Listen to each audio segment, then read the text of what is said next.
Hello everyone, this is professor MH और आज के इस वीडियो में we will discuss lecture number 10 TY BCom. Subject is indirect taxes, semester 6, April 2024, university paper solution. Question number 4 पूछा गया था messrs नागत enterprises VOS, value of supply 10 marks के लिए।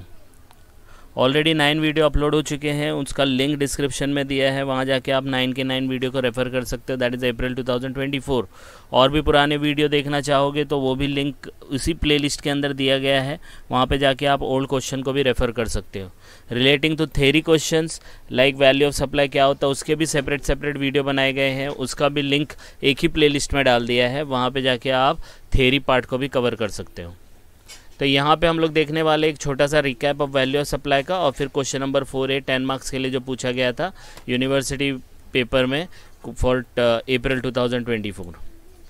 तो सबसे पहले क्वेश्चन देख लेते हैं। क्वेश्चन क्या दिया है कि मेसर्स नागत enterprises has provided the following particular relating to goods sold by it.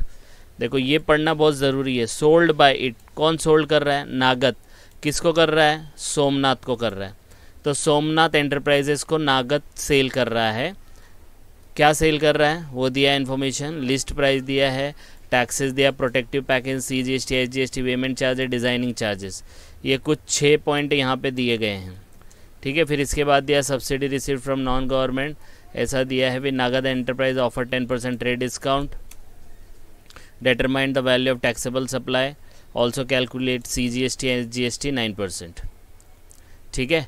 तो एकदम सिंपल सा क्वेश्चन है। सबसे पहले यहाँ पे हम लोग को निकालना है value of taxable supply, that is VOS, और टैक्स भी निकालना है 9% और 9% CGST और SGST। सबसे पहले देख लेते हैं कि वैल्यू ऑफ सप्लाई होता क्या है। तो वैल्यू ऑफ सप्लाई देखो यहाँ पे दिया है, it means the price at which goods and services are supplied from one person to another person, ठीक है। मैं इसको स्क्रीन पे ले लेता हूँ। दिया है it means the price at which goods and services are supplied from one person to another. ये रिकैप हो रहा है तो थोड़ा सा क्विकली होगा।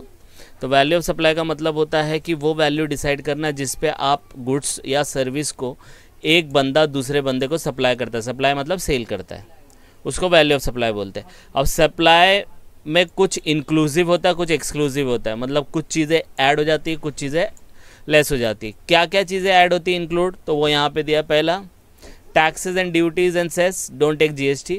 टैक्स को ऐड करो, ड्यूटी को ऐड करो, सेस को ऐड करो, लेकिन GST अगर दिया रहेगा तो उसको ऐड नहीं करने का, और अगर ऐड हुआ रहेगा तो उसको निकाल देने का, ठीक है। अब बोलेंगे क्यों? लॉजिक इज GST निकालने के लिए हम लोग वैल्यू निकाल रहे हैं, क्योंकि अगर ये सप्लाई करेगा 100 रुपये का सप्लाई करेगा तभी तो GST लगेगा ना। तो ऑलरेडी GST इसके अंदर इंक्लूड रहेगा तो फिर मतलब नहीं है। तो वैल्यू ऑफ सप्लाई इसलिए निकाला जाता है कि GST कितना लग सके, कितना अमाउंट आ सके, इसके लिए। तो पहले से GST ऐड नहीं करने का, ऐड है तो माइनस करो। दूसरा, third party payment by the receiver of goods and services. कुछ ऐसा पेमेंट होता है जो रिसीवर जो है, जिसने गुड्स लिया, वो पेमेंट करता है थर्ड पार्टी को ऑन बिहाफ ऑफ सप्लायर, तो उसको इंक्लूड करने का, क्योंकि सप्लायर के बोलने पे किया है तो वो वैल्यू ऑफ सप्लाई का पार्ट होगा। अगर सप्लायर नहीं बोलता है तो नहीं करने का, अगर कर भी दिया तो वो वैल्यू ऑफ सप्लाई का पार्ट नहीं होगा। एक्सपेंसेस बिफोर और at the time of supply, supply करने से पहला या सप्लाई करने के टाइम पे जो भी खर्चा हुआ वो पूरा का पूरा ऐड करना है। कुछ इंसिडेंटल एक्सपेंसेस होंगे like commission, packing, inspection, certification, installation, testing, payment charge, loading charge, designing charge, ये सब इंक्लूड करो, ठीक है। इसका एक छोटा सा लॉजिक भी बताऊंगा मैं आपको, पहले ये देख लेते हैं। Interest and late fee for penalty for delayed payment, अगर पेमेंट में डिले किया और जो भी इंटरेस्ट और लेट फी उन्होंने पे किया तो वो वैल्यू ऑफ सप्लाई का पार्ट होगा। लास्ट वन, सब्सिडी ऐड करो, नॉट बाय स्टेट गवर्नमेंट और सेंट्रल गवर्नमेंट, मतलब सब्सिडी अगर मिला, गवर्नमेंट से मिला तो कुछ नहीं करने का, लेकिन अदर देन गवर्नमेंट से मिला तो ऐड कर देने का, ठीक है। तो 99% इसको समझने के लिए क्या है पता है, गुड्स जब मैन्युफैक्चर होता है, मैन्युफैक्चर से कस्टमर के पास जाता है, तो मैन्युफैक्चरिंग से लेके कस्टमर तक पहुंचने तक जो भी खर्चे होंगे वो सब का सब क्या करने का, ऐड करने का। तो ये पूरे जो पॉइंट्स है इसको समझने के लिए 99% आप इस तरीके से भी याद रख सकते हो, ठीक है। फिर इसमें एक्सक्लूड क्या करने का, डिस्काउंट। डिस्काउंट आपको इतने लेवल पे नहीं जाएगा, लेकिन मैंने यहाँ पे पूरा बता दिया। डिडक्ट करने का, if discount is given before और at the time of supply, supply करने के टाइम पे या सप्लाई करने से पहला अगर डिस्काउंट बोला है, डिस्काउंट देंगे तो मिलेगा। We can also deduct the discount if it is given after. वैसे तो सप्लाई होने के बाद डिस्काउंट माइनस नहीं करने का, लेकिन आप आफ्टर सप्लाई करने के बाद भी डिस्काउंट को डिडक्ट कर सकते हो अगर कंडीशन सेटिस्फाई किया तो। कौन सा कंडीशन है? पहला, terms of discount existed eight the time of agreement. Agreement के टाइम पे बायर एंड सेलर के बीच में ये एग्जिस्ट किया था कि भाई हम डिस्काउंट इस तरीके से देंगे, तब वो माइनस कर सकते हो सप्लाई के बाद भी। तो एग्रीमेंट होना चाहिए पहले से। दूसरा, discount link to the invoices. After supply भी दे सकते हैं अगर आप डिस्काउंट बता सकते हो कि ये इन्वॉइस से रिलेटेड है और उतने ही इन्वॉइस का आईटीसी आपको रिवर्स करना होगा। ठीक है, तो ये 3 पॉइंट अगर सेटिस्फाई किया तब आप आफ्टर सप्लाई भी डिस्काउंट माइनस कर सकते हो। ठीक है, तो ये आपका वैल्यू ऑफ सप्लाई का एक ब्रीफ हो गया, तो इसको आप गो थ्रू कर सकते हो। ऑलरेडी वीडियो अपलोड किया था इसका एलिजिबिलिटी कंडीशन के बारे में, वो भी आप देख सकते हो। यहाँ पे हम लोग क्विकली जाएंगे। अब हम लोग चलते हैं क्वेश्चन की तरफ। तो क्वेश्चन है कुछ ये वाला।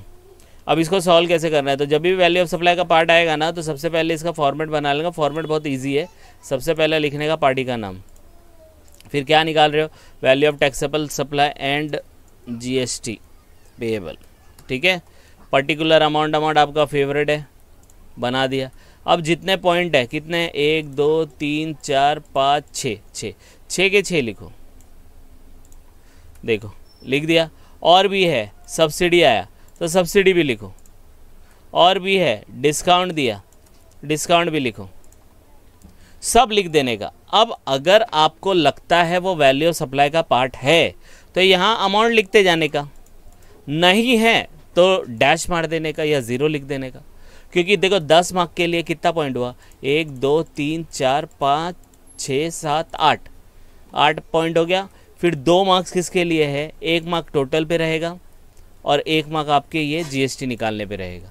तो हो गया ना 10 मार्क। तो हर पॉइंट पे मार्क्स रहता है, तो आपको पहले पॉइंट कलेक्ट कर लेना है। तो ये पॉइंट आपके आ गए, लिख देने का। अब आपको लगता है कि वैल्यू ऑफ सप्लाई का पार्ट है तो अमाउंट लिखो, नहीं है तो छोड़ दो, डैश मार दो। लिखना ज़रूरी है। ठीक है, तो मैंने क्या बताया वैल्यू ऑफ सप्लाई को कैसे याद रखने का? मैन्युफैक्चर किया, कस्टमर तक पहुंचने तक जो भी खर्चा आएगा ऑलमोस्ट 99% सबको क्या करने का? ऐड करने का। फिर उसमें 2-3 यूनिक चीज़ें जैसे सब्सिडी। सब्सिडी के लिए मैंने बोला सब्सिडी अगर मिला लिखने का, अगर गवर्नमेंट से मिला तो लिख के डैश मारने का, और अगर किसी और से मिला तो लिख के अमाउंट लिखने का। उसका लॉजिक मैं बताऊंगा जब सब्सिडी अमाउंट आएगा तो। ठीक है, अब पहला क्या है? List price of the goods. तो लिस्ट प्राइस है, वैल्यू ऑफ सप्लाई का पार्ट बनेगा। ठीक है, इसका अमाउंट लिख देने का। कितना है? 7,25,000 है। देखो दूसरा, taxes levied by municipal corporation of goods. तो टैक्स म्युनिसिपल कॉर्पोरेशन ने मारा, जीएसटी तो नहीं है, तो कोई भी टैक्स को ऐड करो, जीएसटी ऐड नहीं करने का। लॉजिक बताया था, जीएसटी निकालने के लिए ही वैल्यू निकाल रहे, तो पहले से जीएसटी नहीं होना चाहिए तो वैल्यू नहीं निकलेगा। इसलिए कोई भी टैक्स लेंगे तो ऐड करने का, जीएसटी को ऐड नहीं करने का। ऐड है तो लेस करने का। 75,000 ऐड हो जाएगा। नेक्स्ट क्या दिया? Protective packing. मैंने अभी बताया मैन्युफैक्चरिंग से लेके कस्टमर तक जाने तक जितने भी खर्चे रहेंगे सब ऐड करना है। तो विदाउट पैकिंग आप दोगे क्या? पैक तो करना ही पड़ेगा। बायर ने वैसे भी रिक्वेस्ट किया उसको, भाई प्रोटेक्ट करके भेजना। 8,000 वैल्यू ऑफ सप्लाई का पार्ट है, ये रहा। फिर नेक्स्ट क्या दिया है? CGST SGST chargeable on goods. अरे ये तो बाद में निकलेगा, अभी से क्यों लगा के बैठा है? तो CGST SGST 0 आ जाएगा। ठीक है, फिर वेमेंट चार्जेस। वेमेंट मतलब वेट करना। तो कस्टमर के पास अगर कस्टमर ने कोई चीज़ मंगाया जो किलोज़ में आ रहे हैं, केजीज़ में आ रहे हैं या लीटर्स में आ रहे हैं, तो वो पहले ये देखेगा ना बराबर वेट है कि नहीं। उसने अगर 100 किलो मंगाया तो अगर आप 98 किलो भेजेंगे तो लेगा क्या वो? तो वेमेंट चार्जेस कस्टमर तक पहुंचने से पहले ये खर्चा करना ही पड़ता है, तो ये देना पड़ेगा। ये वैल्यू ऑफ सप्लाई का पार्ट है, तो आ जाएगा 20,000। ठीक है, नेक्स्ट है designing charges paid by Somnath enterprise on behalf of. देखो नागात एंटरप्राइजेज, ये सप्लायर है और ये बायर है। तो बायर अगर कोई खर्चा कर दे नागनाथ के बिहाफ पे तो वैल्यू ऑफ सप्लाई का पार्ट है। अगर यहाँ लिखता नॉट ऑन बिहाफ तो ये लिख के डैश मारते, तो 10,000 आपका आ जाएगा, ये रहा। और डिज़ाइनिंग चार्जेस है ना, कस्टमर को पहुँचने से पहले ही गुड्स डिज़ाइन होगा, या कस्टमर पहले यूज़ कर लेगा फिर डिज़ाइन करेंगे, नहीं ना, ऐसा नहीं होता है। तो डिज़ाइनिंग चार्जेस। ठीक है, नेक्स्ट क्या लिखा है? देखो ये सब पॉइंट हो गए कि नहीं हो गए? अब बचा ये सब्सिडी। सब्सिडी का मैं लॉजिक भी बताऊंगा और आपको ये सब्सिडी कैसे करना है वो भी बताऊंगा। Subsidy receive from non profit organisation 50,000, the list price of 7,25,000 is after considering the subsidy. Subsidy को कंसिडर करने के बाद ही 725 आया। अब देखो लॉजिक देखो, सब्सिडी का मतलब क्या होता है, छूट, एक तरफ का डिस्काउंट रहता है। तो सब्सिडी कभी भी वर्ड आएगा ना तो सब्सिडी का जो प्रॉपर्टी है ना माइनस है। अगर आपको सब्सिडी मिला मतलब वो प्राइस को रिड्यूस करेगा, it is like a type of discount, ये रिड्यूस करेगा। लेकिन डिपार्टमेंट ने क्या बोला, जीएसटी डिपार्टमेंट ने बोला कि सब्सिडी अगर गवर्नमेंट देती है, छूट अगर गवर्नमेंट देती है तो वो छूट आप ले सकते हो, वो डिस्काउंट ले सकते हो, और कोई दे तो नहीं लेने का। एकदम सिंपल सा लॉजिक है। तो सब्सिडी रिसीव्ड फ्रॉम गवर्नमेंट वो मिल जाएगी सब्सिडी, लेकिन कोई और दे सब्सिडी तो नहीं मिलेगी। तो ये सब्सिडी कहाँ से मिली है, non profit making organisation NGO से मिला है, तो गवर्नमेंटल है ही नहीं।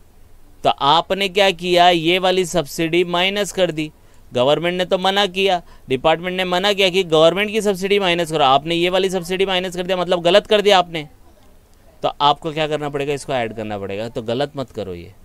अब यही चीज़ नॉन प्रॉफिट ऑर्गेनाइजेशन की जगह यहाँ पे लिखता सेंट्रल गवर्नमेंट या स्टेट गवर्नमेंट, तो गवर्नमेंट ने बोला है उसको तो लिखने का और डैश मारने का। क्यों, वो सब्सिडी माइनस किया आपने तो प्रॉपर माइनस किया है, वो आपको ऐड बैक करके उसको सेटअप करने की ज़रूरत नहीं है। आ रही बात समझ में, लॉजिक समझो। सब्सिडी का मतलब होता है माइनस होना, तो कौन सी सब्सिडी माइनस होगी, जो गवर्नमेंट दे रही है, और कोई देगा तो वो माइनस कर दिया तो गलत माइनस हो गया, इसलिए ऐड बैक किया है। और यहाँ पे देखो ये पॉइंट भी दिया है, the list price of 7,25,000 is after considering the subsidy. इसका मतलब 50,000 ऑलरेडी ये 725 में से माइनस हो गया है, तो 725 में और ऐड करेंगे मतलब 775 का था, 50,000 माइनस किया तब जाके 725 आया। आ रही बात समझ में।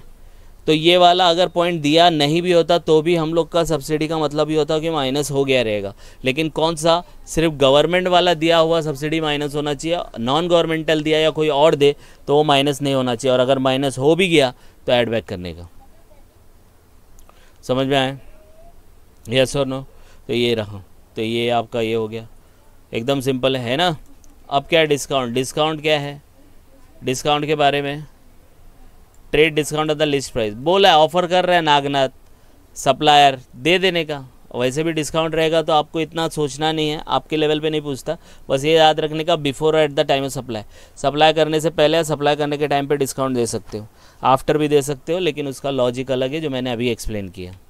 तो 10% निकाल लो, कितना आता है, लिस्ट प्राइस का बोला है, लिस्ट प्राइस कितना है, ये रहा, तो 7,25,000, 7,25,000 का 10% 72,500 माइनस करो, माइनस का साइन डाल दिया एक जैसे। आप इसको टोटल करो, जब टोटल करेंगे तो इन सबको ऐड करने का और इसको माइनस कर देने का, तो 8,15,500। बोलो समझ में आया कि नहीं आया। तो 8 मार्क मिल गया। अब इसके बाद आपको क्या निकालना है, जीएसटी निकालनी है, ठीक है। तो जीएसटी कैसे निकलेगी, तो इन्होंने बोल दिया है CGST 9% है और SGST भी 9% है, तो CGST at the rate of 9% और SGST at the rate of 9%। तो निकाल लो ना, 8,15,500 का इंटू 9/100, समझ में आया। तो 73,395, 73,395, 8 मार्क इधर मिला, 2 मार्क इसका मिला, हो गया 10 मार्क। ये आपकी स्क्रीन पे देखो दिख रहा है पूरा क्वेश्चन, स्क्रीनशॉट लेके आप इसको सॉल्व कर सकते हो, ठीक है। बहुत सिंपल क्वेश्चन था, इसी तरीके का आता है, तो गो थ्रू कर लो। कुछ डाउट आएगा तो कमेंट करके बता सकते हैं। And please like and subscribe for more videos. Thank you.